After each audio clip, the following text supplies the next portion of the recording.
Από το 1848 σαν σήμερα οι Μάρξ και Έγγελς δημοσιεύουν το Κομμουνιστικό Μανιφέστο.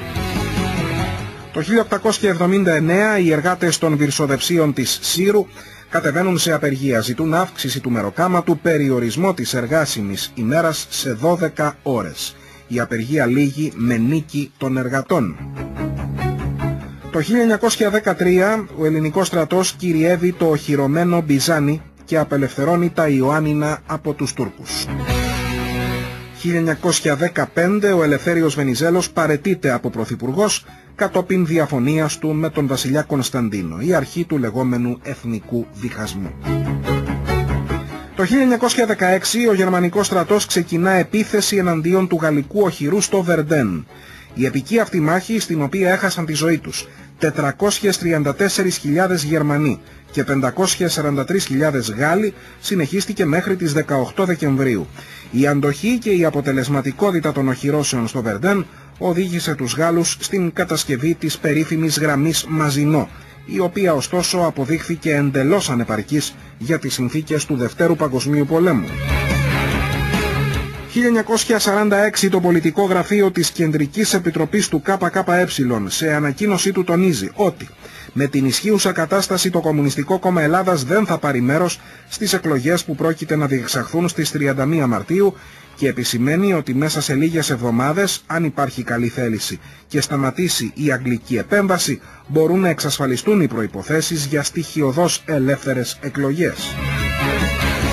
Το 1958 παρουσιάζεται από τον Βρετανό εικαστικό Τζέραλντ Χόλντομ εν ώψη μιας εκδήλωσης διαμαρτυρίας κατά των πυρηνικών στο Λονδίνο το σύμβολο της ειρήνης. 1965 δολοφονείται στη Νέα Υόρκη ο ηγέτης των Μαύρων Μάλκομ X, λίγο πριν την έναρξη της ομιλίας του στον οργανισμό της Αφροαμερικανικής Ενότητας. Το 1972 ο πρόεδρος των Ηνωμένων Πολιτειών Ρίτσαρντ Νίξον επισκέπτεται επίσημα τη λαϊκή δημοκρατία της Κίνας. Στο Πεκίνο τον υποδέχεται ο πρόεδρος Μάο Τσετούγκ. Είναι η πρώτη φορά που ένας Αμερικανός πρόεδρος πραγματοποιεί επίσκεψη στην Κίνα. Το 1972 το σοβιετικό μη επανδρωμένο διαστημόπλοιο Λούνα 20 προσεδαφίζεται στη Σελήνη. Και φτάνουμε στα 1973. Τα ελληνικά πανεπιστήμια μοιάζουν με καζάνι που βράζει έτοιμο να εκραγεί. Στις 26 Γενάρη η Χούντα δίνει στη δημοσιότητα τον καταστατικό χάρτη για την ανώτατη παιδεία, με τον οποίο εκτός των άλλων επιχειρεί την κατάργηση του φοιτητικού συνδικαλισμού.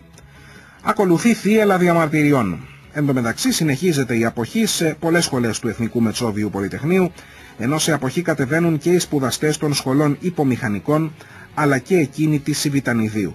Σε αποχή κατεβαίνουν και οι φοιτητές του Πανεπιστημίου της Πάτρας, ενώ οψημένη είναι η κατάσταση στη Θεσσαλονίκη. Η Χούντα απαντά με συλλήψεις και βία, ενώ στις 4 του Φλεβάρι εκδίδεται το νομοθετικό διάταγμα 1347, που επιτρέπει την άρση της αναβολής στράτευσης για τους φοιτητές που απέχουν από τα μαθήματα ή προτρέπουν συναδέλφους τους σε αποχή. Ήταν η σπίθα που άναψε τη φωτιά. Στις 14 Φλεβάρι η αστυνομία παραβιάζει το άσυλο, εισβάλλει στο Πολυτεχνείο και διαλύει με ιδιαίτερη βιαιότητα φοιτητική συγκέντρωση. Μέχρι τις 20 του μήνα έχουν επιστρατευτεί ήδη 97 φοιτητές, στελέχη του αντιδικτατορικού φοιτητικού κινήματος.